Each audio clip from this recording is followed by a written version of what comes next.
Hey, what's up guys? Welcome back to the channel. Today I am pretty excited to present my review of the Atom controller from Turtle Beach. This is a handheld style mobile Bluetooth game controller designed for use with games like Minecraft and Brawlhalla on mobile, as well as, well, really mostly for game streaming from either an Xbox or a PC or on a game streaming service like Stadia or Xbox Game Pass. Coming in at $99.99 USD, it is a very direct competitor to Razer's own Kishi V2 controller, which is pretty much the same thing.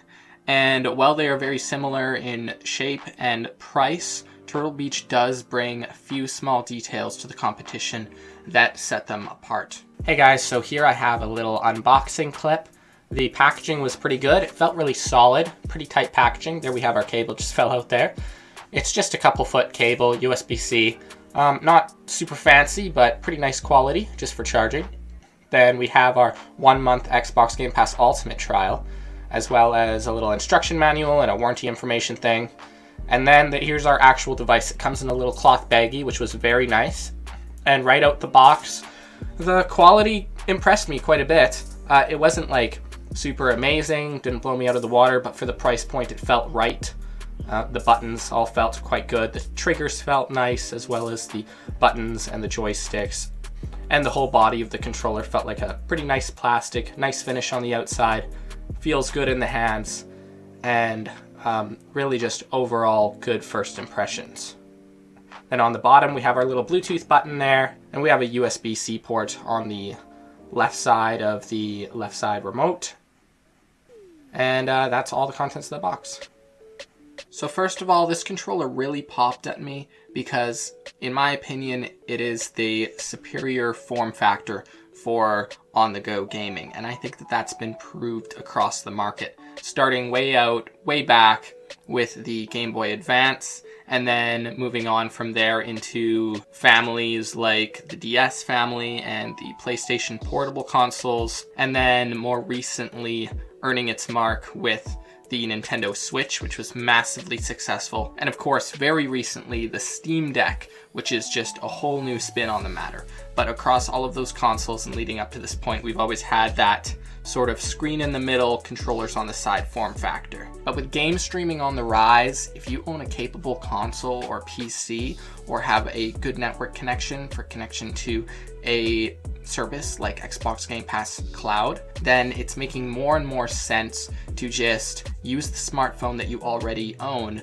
with a controller like this one to make it into that portable game console. Now I guess we can get technical with this thing. First of all, if you are an iPhone user, I'm very sorry, but you're just gonna have to move on from this one. I would recommend checking out Razer's Kishi V2. They have an iPhone version, but the Turtle Beach Atom only has an Android version right now, and they have not announced any plans for an Apple version as of yet. I'm not sure if that will change in the future. I hope that it does, but I can imagine that they're starting out with a sort of limited launch and a limited line product so as to not invest too much in something that just might not land right on the market and end up being a failed product.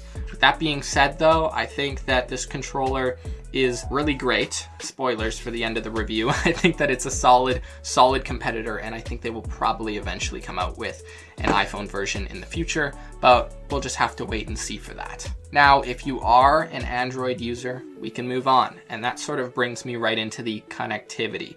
When you're connecting to your Android phone, instead of plugging in the side to a USB-C port, it's Bluetooth. And so it is a little more complicated in a way, you would think, but that connection is really nice. There's a separate battery in each side of the module. It splits apart and hooks onto your phone like that, and on each module there is a separate battery combining together to make for 20 hours of battery life.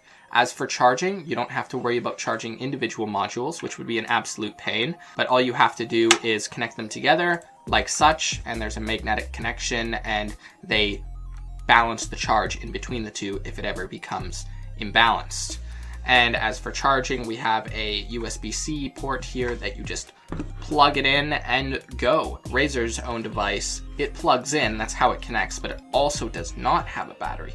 And so it's actually drawing power from your phone. I'm not sure exactly how much battery it will pull from your phone, but at least with the Turtle Beach Atom here, you know that it is a completely separate entity and it is running off its own juice. And so you can get at least a little bit more playtime with this device. The battery also only takes about 2.5 hours to charge for 20 hours of playtime. And before I completely leave behind the topic of how your phone connects, also your phone sits in here quite well and it allows for quite a large device. I don't have a super thick case on my phone, but my phone would almost be a little bit small. If you have like a massive OtterBox, you might have a little bit of a problem. You might have to remove the case.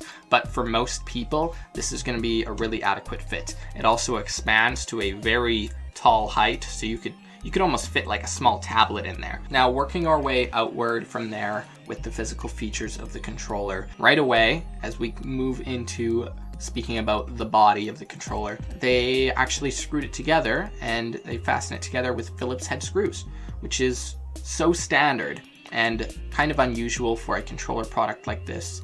And I kind of appreciate that a lot. I think for most people, it won't really affect anything with your ownership of the product. But I know some people like to work on their own controller, maybe switch out button actuators that have worn out, or do any sort of customization and stuff like that, and it's just simpler this way. You don't have to figure out how to undo some fancy screw. Now, while we're on the topic of the body of the controller, it's got a really nice plastic with a sort of satin finish on the bottom and then a more glossy finish on top. It feels pretty nice and solid, nothing cheap about it whatsoever. When it comes to the shape, as you notice right away, I'm sure it's not the classic controller shape. There are some of these split control mobile controllers that do have the classic sort of Xbox, PlayStation kind of grip handles, and those can be really nice, but I assure you that it's really not so bad getting used to a controller like this. First of all, it helps a lot with the bulkiness.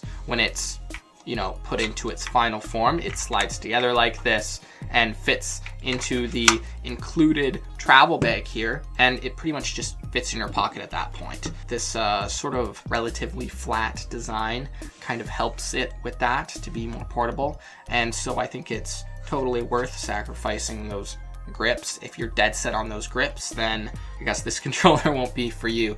But I personally have had a hard time like using smaller controllers, especially since I have like sort of on the large side of hands, but this controller was really quite easy to get used to. It might have taken an hour. I played a couple games and tried them out, and it was just like, it felt so weird at first, but then I kind of got used to it, and if I was able to just kind of focus on the game and get into the game, it fell to the back of my mind right away.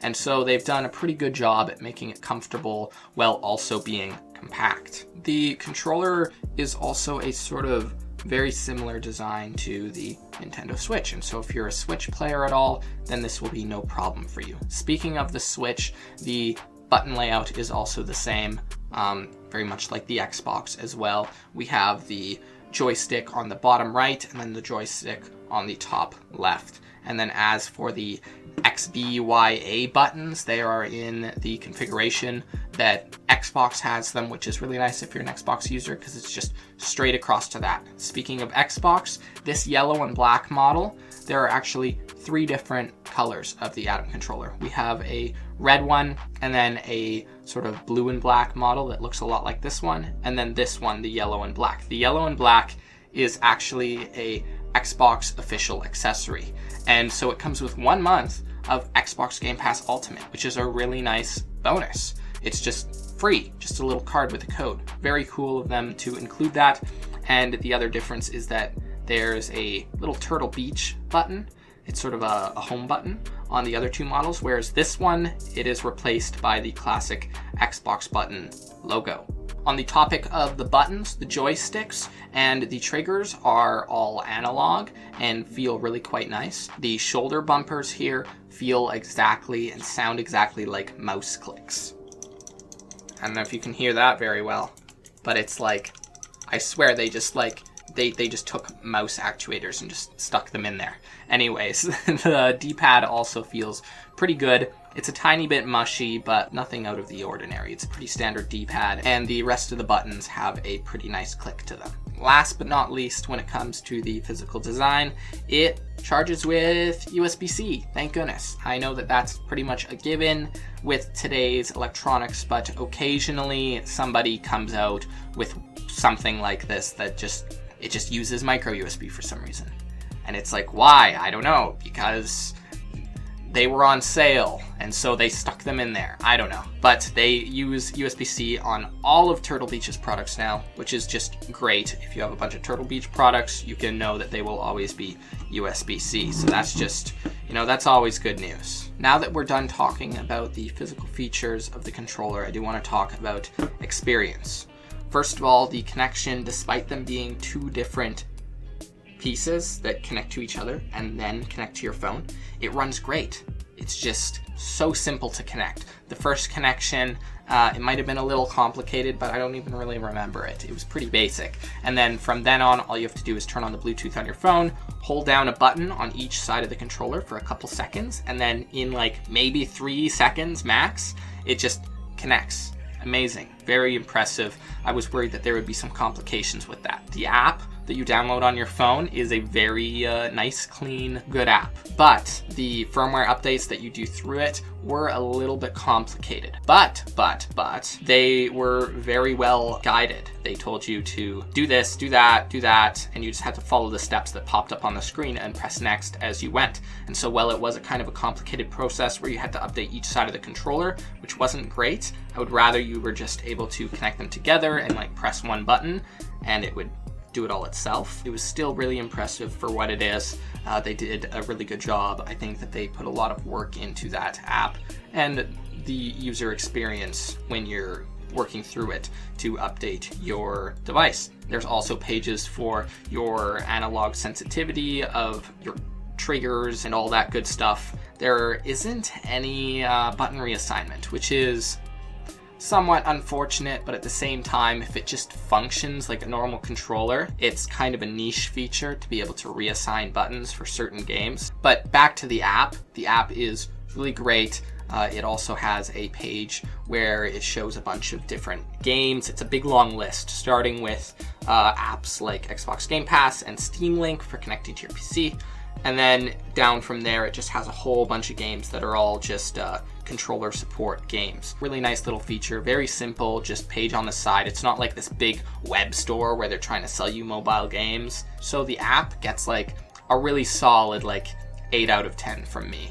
The one real problem is just a feature that I think that they haven't properly updated yet in the app with the firmware on the controller and the app itself. The battery levels, it will give you a measure of the battery level of the right and left. The right was showing for me at 100%, but the left, it just had a couple question marks where the battery was and it just couldn't decipher it. It couldn't figure out what the battery level was at. And so that feature seems to be a bit glitchy, but I'm sure that they will update it in the near future and it will just be running quite normally very soon. Now for the verdict of this product overall. First of all, it's not like record-breaking in value or cutting-edge technology, but it does pose a solid threat, I think, to Razer's products and other products alike. It puts up a solid fight. It has pretty much all of the features that those other ones have, as well as having its own little quirks that kind of set it apart from the competition. Not a whole lot. Like I said, it's not cutting edge, and so it doesn't blow my mind, but it's a very solid purchase, I would say. Especially when compared to everything else on the market right now. It's like, it really lands in there pretty well for a first try from Turtle Beach.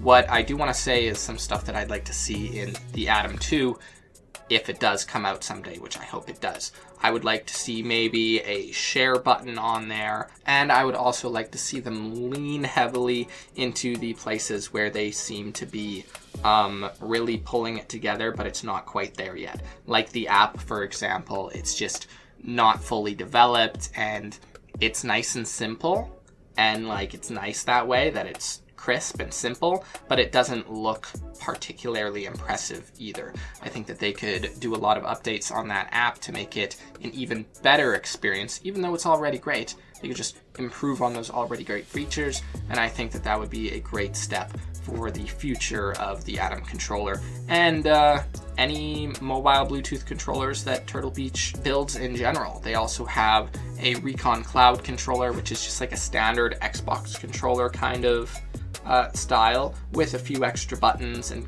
gadgets and gizmos on there. I may be doing a review of that soon, so stay tuned. Point is that they're stepping into that market for sure, and there will be a lot of growth there. The Atom 2 I very much look forward to, and I hope that they make one. But for now, the Atom original here is really great, and I highly suggest that you check out, if you're gonna maybe buy one, check out the Xbox version here. The yellow and black looks awesome, and it comes with a free month of Game Pass Ultimate, which I have personally been a subscriber to for I don't know how many years, like 4 or 5 years now, and I really think that it's worth it. Thank you guys for watching the video. That's all that I have for you today.